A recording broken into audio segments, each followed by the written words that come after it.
Have you ever walked into a room and felt instantly drawn to someone, not because of what they said, but because of how they were? Like watching sunlight break through morning mist, their presence seemed to illuminate the space around them. They weren't performing confidence, they were living it. And in that moment, you realize something profound. True magnetism speaks in whispers the body knows before the mind can comprehend. What if I told you this language isn't reserved for the chosen few, but lies dormant within you, waiting to be awakened? If these words resonate with you, consider joining our community of seekers. Your support helps these teachings reach souls ready to transform. The eye that sees all things else sees not itself, yet in seeing others deeply, we reveal our truest nature. Watch how genuine confidence begins in the eyes. Not in the aggressive stare that demands submission, but in the warm, steady gaze that offers connection. Picture Emily at that crowded networking event, feeling like a leaf caught in turbulent wind. Then Marcus appears by the coffee table. What stops her isn't his words, he hasn't spoken yet. It's how his eyes find hers and stay. 3 seconds, 4, 5, just long enough to say without words, I see you. You matter in this moment. Not the darting glances of the anxious, not the penetrating bore of the domineering, but the gentle strength of someone who has nothing to hide and everything to share. This is the paradox of confident eye contact. It requires both courage to look and wisdom to look away. Too brief and you vanish into the crowd. Too long and you transform from ally to predator. The masters of this art understand the rhythm. Engage for 3 to 5 seconds, then naturally break to gesture or glance at shared surroundings before returning. It's a dance, not a duel. Have you noticed how your own gaze behaves when confidence wavers? Does it flee to floors and ceilings, seeking refuge in the inanimate? Or does it lock too fiercely, overcompensating for inner doubt? The next conversation you enter, experiment with conscious presence through your eyes. Hold that gaze one breath longer than comfortable. Feel the vulnerability. That's where authentic power lives, in the space between running and forcing. Your eyes, when aligned with genuine confidence, become more than organs of sight. They become beacons of being. They say, I am here, fully present, unafraid of this moment's truth. And in that silent declaration, others find permission to be present too. The ripple begins. Consider the last time someone's eyes made you feel truly seen. What quality lived in that gaze? Was it the duration, the softness, the unwavering attention? More likely, it was the feeling that nothing else existed for them in that moment except you. This is the gift confident eyes offer, not domination, but recognition. When you master this, you don't just see others, you help them see themselves more clearly. A smile is the shortest distance between two people, but only when it travels through the heart first. In our age of practiced expressions and camera-ready facades, we've forgotten that authentic smiles aren't made, they're released. Watch Marcus again as he greets Emily. His smile doesn't stop at his lips. It travels, flows, radiates. The corners of his eyes crinkle into tiny fans of joy. His entire face transforms into an instrument of welcome. Scientists call this the Duchenne smile, named after the anatomist who discovered its secret. You cannot fake the engagement of the muscles around the eyes. They respond only to genuine emotion. But here's what science won't tell you. A true smile isn't just muscular mechanics, it's an energetic transmission. When you smile from your core, not from social obligation, you create an invisible bridge others can cross to reach you. You become approachable not through effort, but through authenticity. Have you caught yourself manufacturing smiles? Those tight-lipped, eye-dead expressions we wear like masks at gatherings. They protect us, yes, but they also isolate us. The body knows deception, even when the mind plays along. Others sense the performance and respond with their own shields. 2. Fortresses facing each other across an unnecessary moat. The practice begins simply. Smile at your own reflection with ruthless honesty. Can you summon joy without cause? Can you let amusement bubble up from your belly until it reaches your eyes? This isn't vanity, it's calibration. You're learning to recognize the feel of authentic expression so you can access it in moments that matter. When Emily unconsciously mirrors Marcus's genuine smile, she's not copying, she's resonating. Like tuning forks finding the same frequency, authentic expressions inspire authentic responses.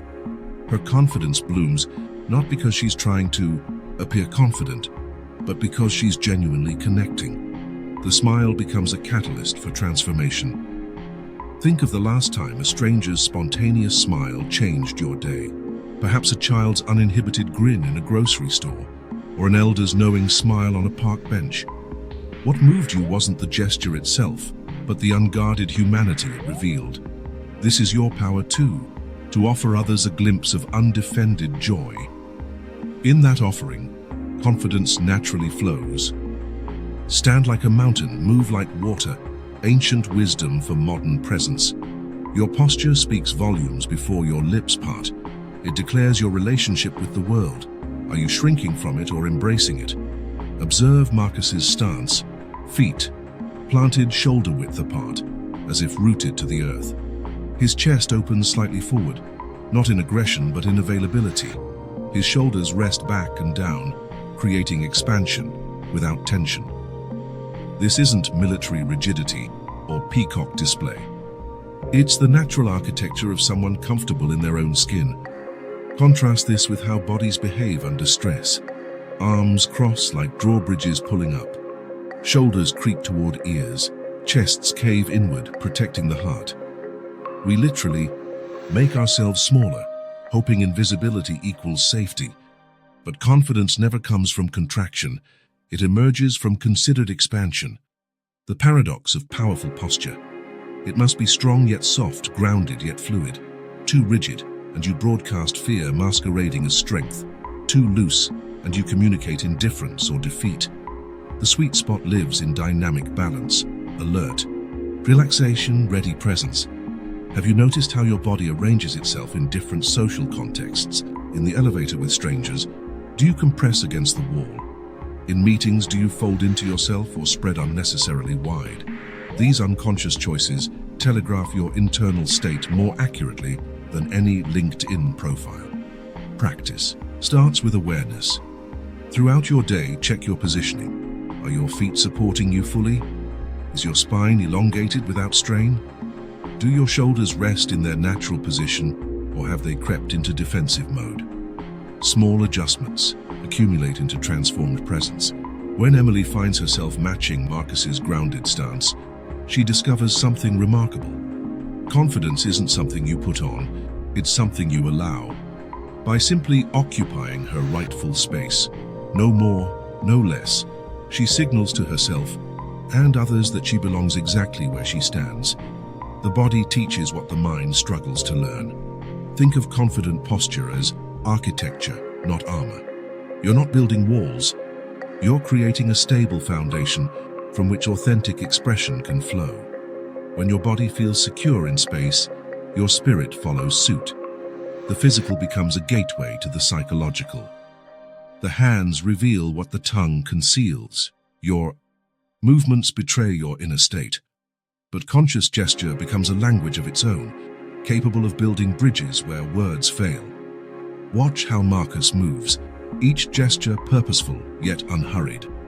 His hands punctuate his words like a conductor, guiding music, neither frantic nor frozen. When he reaches for his coffee, the motion flows like water finding its course. No fidgeting betrays inner turbulence. No wild gesticulation screams for attention. Just measured movement that mirrors inner calm. This is the secret of confident gestures. They serve the message, not the messenger. They emerge from centeredness, not anxiety. Like a skilled dancer, the confident person moves with economy and grace, each motion intentional, yet appearing effortless. Have you observed your own movement patterns under pressure? Do your hands flutter like caged birds? Do they hide in pockets, denying themselves expression? Or do they overcompensate, slashing air in desperate emphasis? These patterns reveal our relationship with visibility and power. The practice of purposeful gesture begins with stillness. Can you stand or sit without unnecessary movement? Can you let your hands rest openly, neither clenched nor splayed? From this foundation of quiet, intentional movement can emerge. Speak first with your whole being, then let your hands join the conversation as natural extensions of your truth. When Emily finds her own gestures synchronizing with Marcus's measured movements, she's not mimicking, she's finding her own rhythm. Like musicians in harmony, they create a shared language of motion that deepens their connection. Her hands, once nervous birds, become instruments of expression. Consider how different cultures encode meaning in gesture. What reads as confidence in one context might signal aggression in another. True gestural confidence transcends cultural codes. It communicates presence, intention, and respect universally. The key lies not in specific movements, but in the quality of energy behind them. Your hands are storytellers.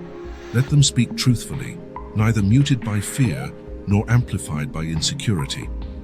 In the space between rigidity and chaos lives fluid expression, the arm movement signature of genuine confidence. He who controls the breath controls the mind, and he who masters both commands attention without demanding it.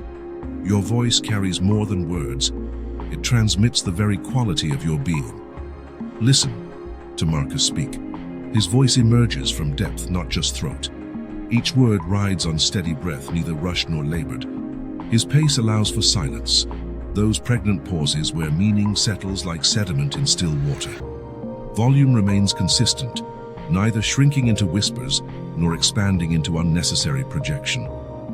This is the voice of someone who trusts they will be heard. The breath is the secret conductor of confident speech. When anxiety constricts, voices climb higher, words tumble faster, breaths become shallow gasps between verbal sprints. But when breath flows deep and steady, voice follows suit, grounded, measured, magnetic. Have you noticed how your voice changes with your emotional state? Does it tighten under scrutiny? Race when excited, fade when uncertain? These variations aren't flaws, they're feedback. Your voice serves as an honest barometer of inner weather.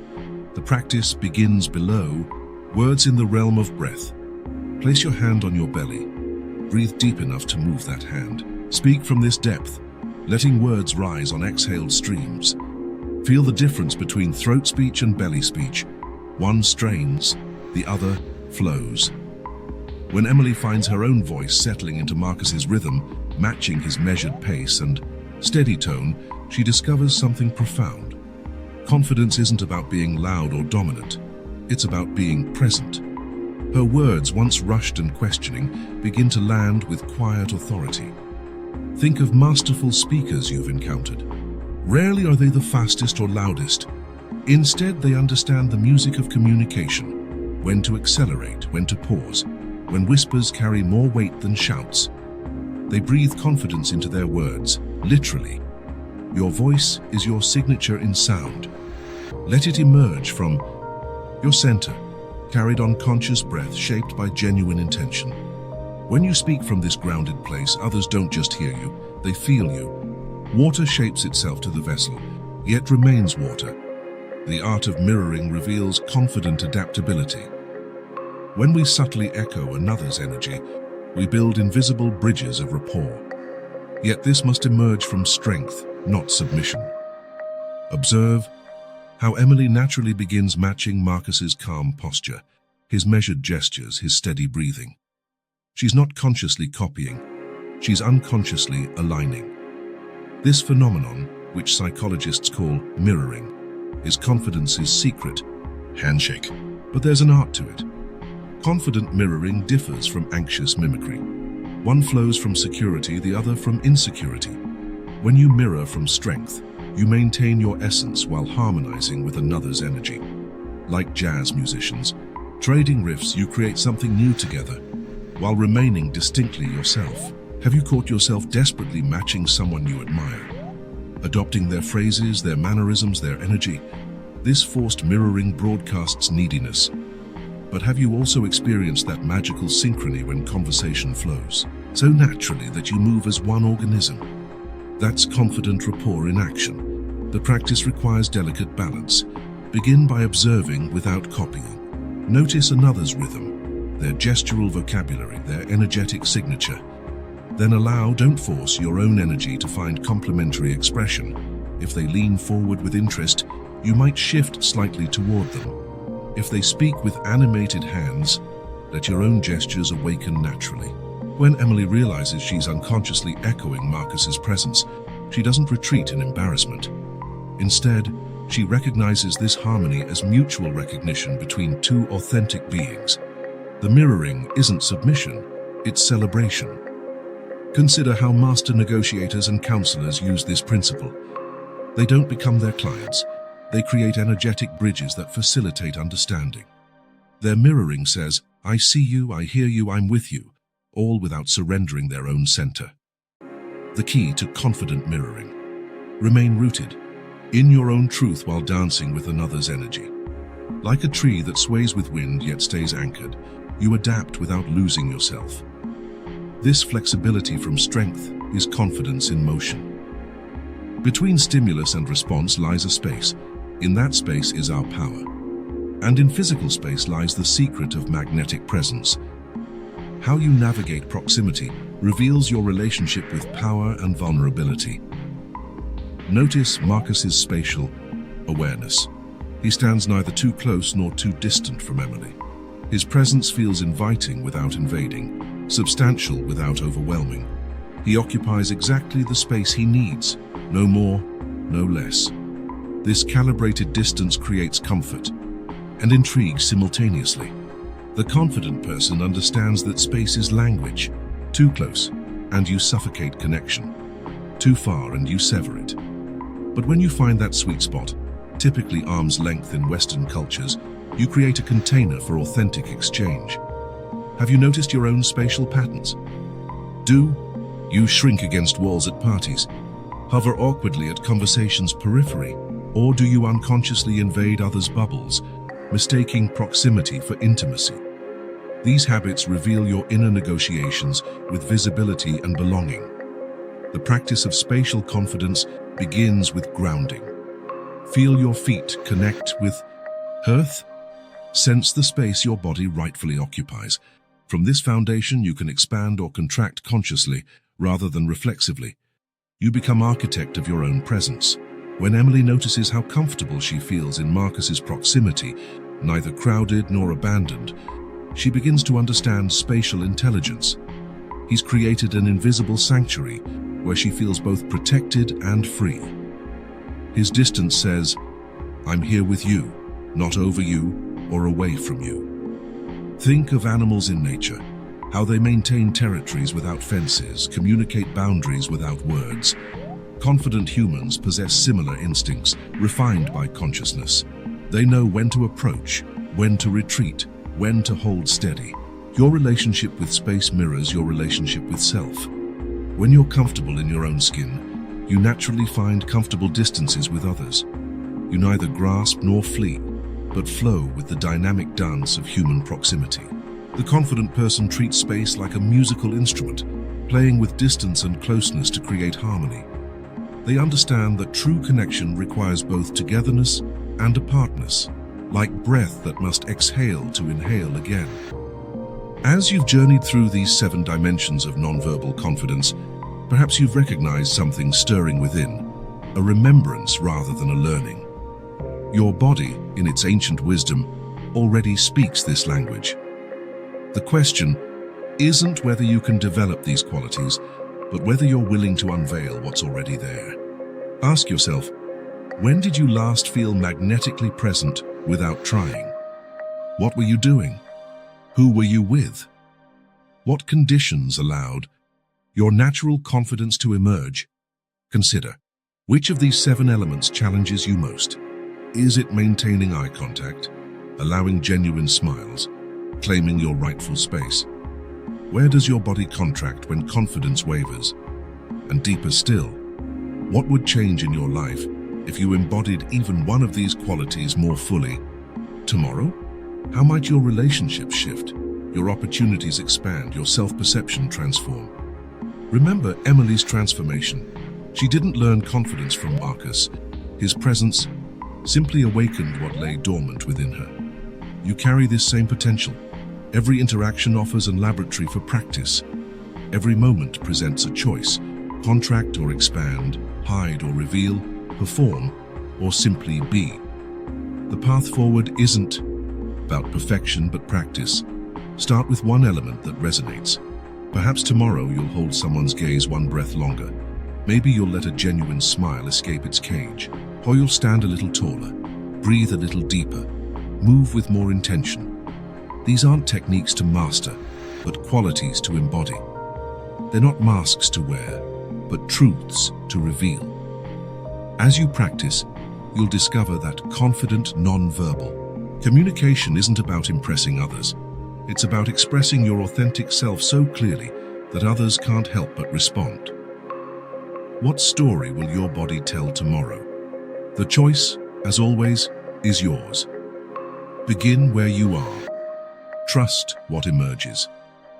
Let your presence speak what words cannot. The invitation stands before you, not to become someone else, but to reveal who you've always been beneath the armor of protection. Your body remembers. Your spirit knows. The question remains, are you ready to let them lead? Start with a single breath, a genuine smile, an honest gaze. The revolution begins in the simplest gestures, rippling outward until your very presence becomes a gift to those you meet. This is the journey from performance to presence, from trying to being, from hiding to shining. The world awaits your authentic radiance. Will you answer the call? See you next time. Keep your eyes open, your mind curious, and your spirit evolving.